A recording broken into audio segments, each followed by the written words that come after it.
Jadi kayak gitu, manusia itu seperti itu. Makanya yang gue bilang ya kayak gitu. Sekarang agama kan dibesar-besarkan rata-rata, merasa diri dia paling benar. Sedangkan Nabi sendiri yang dimusuhin sama dia kan bukan manusia yang beragama, bukan manusia yang punya Tuhan. Yang dimusuhin sama dia, yang perang sama dia kan orang-orang yang menyembah-nyembah berhala. Tapi kan Islam sekarang udah tahu sendiri, ada yang dibilang kafir itu non muslim, ya kan?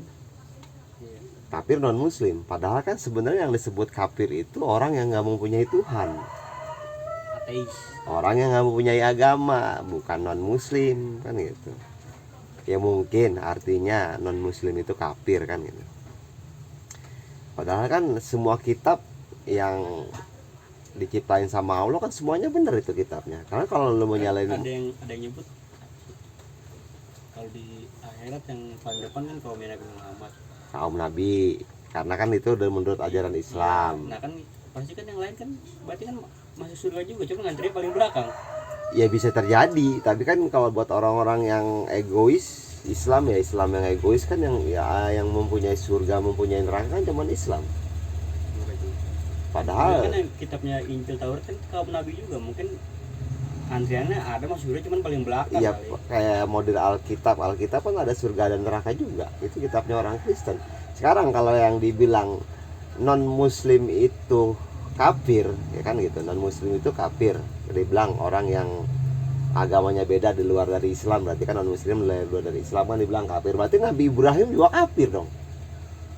Apalagi Nabi Adam lebih kafir, non muslim.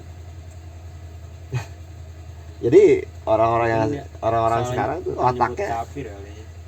ya ustadz yang diceramah di TV juga bilangnya non muslim itu kafir. Kan di atas Nabi Muhammad kan agamanya gak ada yang Islam. Kan Islam itu keluar dari Nabi Muhammad. Nabi-nabi sebelumnya gimana dong statusnya kalau kayak gitu? Nabi Musa, Ya Nabi Musa, Nabi Isa kan mempunyai kitab Injil. Iya. Injil pun dari Allah, dari Tuhan. Kalau ibarat kata non muslim itu kafir, berarti Kristen itu kan kafir. Nabi Isa pun kafir dong. Berarti nggak ada surga buat dia. Emang dia juga belum mati kan, itu kan gitu. Nabi Musa juga nggak masuk surga kalau kayak gitu. Cuma udah dikit ya yang kelihatan begitu. Kan kebanyakan sekarang yang muslim kebanyakan anuan. Apaan? Nyembahnya Yesus. Sebenarnya itu cuman gimana ya, kalau gue bilang cuman manas-manasin orang doang sih kayaknya kan gitu. Ya kan orang Kristen juga nggak semuanya bodoh, kecuali kalau emang orang Kristen itu bodoh kan gitu. Orang Kristen pintar-pintar kan. Pinter-pinter. Kenapa dia mempercayai keyakinannya ya karena emang keyakinannya. Ada juga yang bilang Yesus itu karena masuk akal apa gimana sih? Ya masuk ya, kalau Yesus wujud apa ibaratnya jelmaan Tuhan ya. Ibarat kata jelmaan Tuhan berwujud jadi manusia kan gitu. Kan bisa aja Tuhan kalau berkehendak kayak seperti itu. Ini kalau Kristen yang benar Pak, nganggap Yesus mah nabi kali ya. Dia sebenarnya emang kalau Kristen yang awalnya ya Yesus itu nabinya Tuhan, dia. Tuhan tetap Allah. Tuhan tetap Allah. Iya. Dia kan Tuhannya Allah. Ya begitu doang. Karena banyak kitabnya yang direkayasa sama orang-orang pintar-pintarnya dia kan. Jadinya agak melenceng. Ya jangan bukan Kristen doang, Islam pun banyak yang melenceng. Kan banyak yang ngaku nabi, yang sampai di penjara karena dia mengaku nabi. Kali ini kan yang ngaku nabi kan bukan orang tolol. Yang 30 juz juga udah hatam. Dengan kitab-kitab pun dia hadis-hadis pun dia hatam. Kayak dia mengaku nabi. Gimana gak kuat digoda sama setan? Bukan imamnya gak kuat, karena dia pikir ilmu dia tuh udah setara. Kan dia bilang orang pintar itu bukan berarti dia pintar bener. Orang pintar itu kebanyakan blinger. Kebangatan pintar. Karena udah kebangatan pinter. Karena Tuhan itu lebih suka orang bodoh, bukan orang pintar. Tuhan sendiri. Kenapa dia lebih suka orang bodoh? Orang bodoh itu masih bisa diatur. Sekalinya percaya, dia yakin.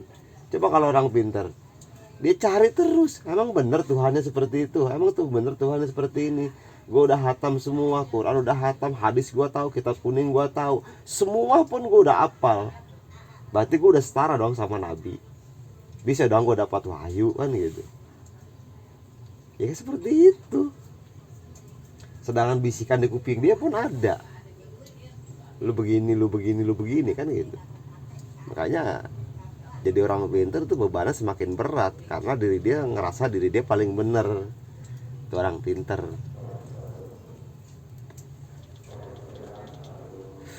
Balik lagi kepada orangnya. Makanya jangan suka nyalain agama orang lain.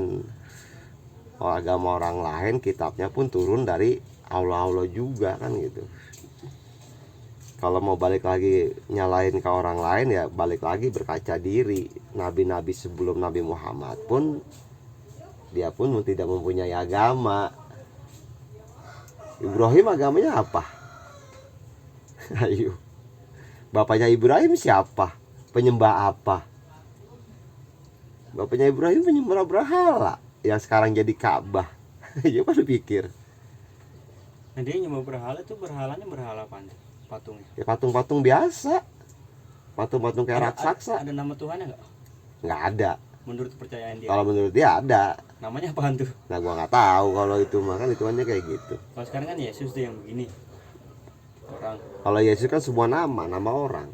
Iya. Nama kalau Isa. Itu yang disembah sama dia apaan? Belum ada kalau dia. Patung jelmaan apaan? Kalau dia kan dewa Siwa begitu kan. Kalau dia mah hitungannya ya cuman rekayasa dia aja karena dia satu bapaknya Ibrahim kan orang pinter, orang yang berpengaruh. Dia bingung Tuhannya siapa, makanya dibikinlah patung untuk mewujudkan itu sebagai Tuhan. Intinya sih tempat dia sholat, sembayang lah kalau gue bilang sholat orang Islam sembayang. Sekarang jadi apa itu tempat? Ka'bah. Jadi Ka'bah. Tempatnya siapa? Tempat bapaknya Ibrahim, Nabi. Ya berarti kan tempatnya yang dia Nabi Ibrahim itu bapaknya nggak salah juga dong. Kalau yang ditempatin sama dia itu tempat menyembah itu tempatnya umat Muslim ini Kan aja. belum berubah. Ya tapi kan intinya kan tetap di situ adanya. Berarti kan pilihnya bapaknya Nabi Ibrahim itu nggak salah. Kalau itu emang tempatnya inian kiblat. Cuman bapaknya ngikutin Ibrahim ya ujung-ujung. Enggak ya? Enggak kan dia perang sama bapaknya. Berarti kan Nabi Ibrahim kan inian durhaka, anak durhaka. Ya dibilang anak durhaka dong, orang bapaknya dilawan. Kian Santang durhaka. Iya semacam kayak gitu. Makanya kalau balik lagi ya seperti itu sekarang bapaknya sendiri dilawan sama dia. Di jalannya yang benar. Bukan masalah di jalan yang benar, emang dulu kan orang nggak ada yang tahu Tuhan itu siapa. Kalau Ibrahim kan udah dapet inian. Dapat wahyu, Iya. dapat bisikan.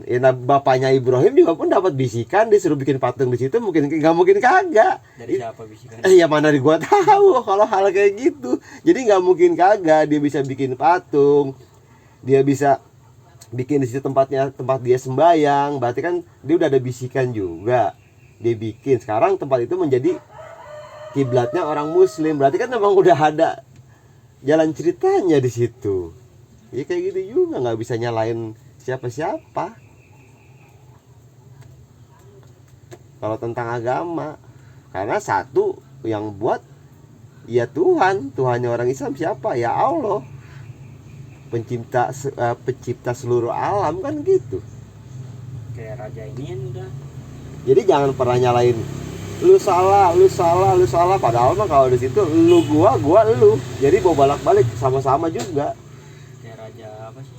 Intinya satu, manusia siapa yang mengatur. Ya udah dia doang intinya, nggak ada siapa-siapa lagi. Yang Islam menguasai dunia dulu. Rajanya satu. Raja Salman, raja ini Salahuddin. Salahuddin, raja Islam. Dia mah kan nggak maksa orang buat masuk Islam ya. Iya sebenarnya pada intinya Walaupun kayak dia gitu.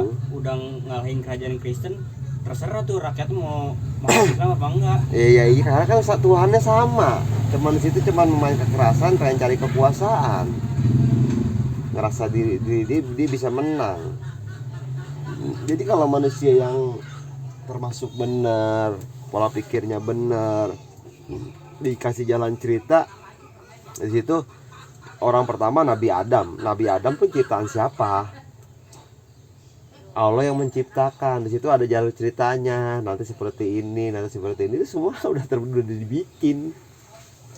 Nah, ada yang baik ada yang jahat kan kayak gitu. yang raja Kristennya juga kalau ada yang apa ngehina muslim juga dibunuh digantung gantung ini ya, dihukum gantung sama dia.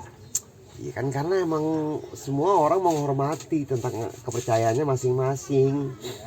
Jadi kalau misalnya kita perang masalah kepercayaan, ya mungkin Allah juga kesel kali ya melihat manusia kelakuannya kok nggak bisa berubah, kok nggak bisa berpikir. Padahal semua itu ciptaan gua kan gitu. Gua yang menciptakan. Siapa yang menciptakan ya gua. Tuhan juga itu kan gitu. Kenapa lu harus berantem? Kenapa lu nggak pada akur? Mending lu pada akur. Lu hidup, lu bangun dunia ini seindah-indahnya daripada berantem kan gitu. Begitu aja ya manusianya aja. Bumi udah pusing. Manusianya yang nggak berpikirnya nggak beres, berpikirnya ngerasa diri dia paling benar, ngerasa diri dia paling suci kan gitu. Padahal mah dari 73 golongan kan yang masuk surga golongan siapa? Kalau orang Islam mengaku kan golongan Nabi Muhammad yang masuk Yang paling surga. harusnya ada yang bilang yang paling duluan. Yang paling duluan bisa jadi golongan Nabi Muhammad Paling kan duluan, gitu. bukan yang berarti yang lain kagak masuk surga juga. Bukan yang berarti yang lain nggak punya surga. Iya. Kalau emang dia nggak punya surga ya berarti ya Allah nggak adil dong untuk agama-agama lain. Kenapa harus diciptakan? Apa kata Islam kan dibilang kayak gini. Islam muncul itu kan membuat sempurna, menyempurnakan kitab. Turunlah kitab Al-Quran untuk menyempurnakan kitab-kitab yang lain. Berarti Allah pun hitungannya menciptakan nggak sempurna dong yang diciptakan sama dia. Seperti kitab-kitab yang lain. Berarti nggak bagus dong ciptaan Allah. Kenapa Allah kayak gitu buat kayak gitu bisa nggak bagus itu? Berarti kan memang udah rencananya dia. Rencananya Allah di situ. Katakan ciptaan Allah itu yang paling cakep, ciptaan itu yang paling sempurna itu ciptaan Allah. Semua yang diciptakan di dunia ini bagus. Karena Allah yang menciptakan. Kenapa kitab yang lain dijelek-jelekin sama kitabnya Quran? Berarti Quran pun orang Islam tuh menghina Allah juga dong, ciptaannya nggak bener. Iya. Sedangkan semua Arogan rasa kitabnya yang benar. nah ya sekarang kan hitungannya disempurnakan oleh Quran, jadi kitab yang lain sempurna. Cuman kitab yang lain nggak mau ngikutin Quran. Karena apa? Dia tahu ciptaan yang kitabnya dia ciptaan Tuhan juga. Sebenarnya tuh kitab cuma disatuin doang kali jadi Al-Quran. Sebenarnya seperti itu. Jadi dari nabi-nabi yang sebelumnya nih yang mempunyai kitab turunnya dari Allah langsung. Waktu eranya dia nih ya, waktu eranya dia harus menyebarkan seperti ini. Terus waktu eranya misalnya kitab Jamrud ya apa? Kayak misalnya kayak orang Hindu nih, Taurat. ya Taurat. Ada ustaz lewat. Pak, ayo. Iya, Pak. Misalnya kayak Taurat nih. Waktu eranya Zabur. Nabi siapa kan gitu ya, diturunkan kitabnya seperti itu karena eranya itu zamannya seperti itu. Kalau diturunkan kayak Zabur, terus diturunkan lagi Injil kan gitu ya. Nabi Musa, nah Firaun kan diciptain lagi tuh, mungkin lagi zaman-zamannya kan seperti itu. Jadi tuh turun terus kan gitu. Tapi kalau dengan caranya seperti itu kan yang menyempurnakan kan kitabnya kan Quran yang menyempurnakan di situ. Ya tapi kan yang percaya dengan keyakinannya kitab dia itu udah benar, kenapa dia harus pindah ke lain hati gitu. Ya tetap dong dia percaya dengan kitabnya dia, karena kitabnya dia juga ciptanya Tuhan. Iya, cuman Kenapa? Balik lagi kayak yang tadi, ujung-ujungnya yang percaya ke Quran yang paling depan. Iya, karena dia yang lebih sempurna kan gitu. Tapi kalau balik lagi berarti ciptaan Allah nggak sempurna dong. Kayak kitab Injil berarti ciptaan Allah itu ya. Kalau lu jelek-jelekin, Allah yang menciptakan itu. Jadi kenapa harus jelek-jelekin? Nggak bisa. Jelek-jelekin cuman belum sempurna aja. Belum sempurna. Iya. Di situ karena belum sempurna jadi dia kurang bagus. Berarti Allah menciptakan setengah-setengah dong. kata tadi ngikutin zaman dulu. ngikutin zaman, balik lagi ke situ ngikutin zaman kan gitu. Makanya zaman sekarang tuh udah nggak kayak dulu, maksudnya mendingan zaman dulu sih sebenarnya. Cuman kan sekarang orang kebanyakan, siapa sih musuhnya Islam? Kalau gue tanya siapa musuhnya Islam? Musuhnya Islam tuh bukan agama-agama lain kan, Dajjal. bukan Dajjal juga. Musuhnya Islam tuh Islam sendiri. Kenapa kok musuhnya Islam sendiri? Seperti perempuan, musuhnya perempuan laki-laki kah? Kan bukan. Musuhnya perempuan ya perempuan juga. Mana ada perempuan berantem sama laki-laki? Jarang banget. Yang ada juga perempuan mau berantem sama perempuan. Kayak gitu. Islam pun sama, ngerasa yakin dirinya paling benar. Dia pun ingin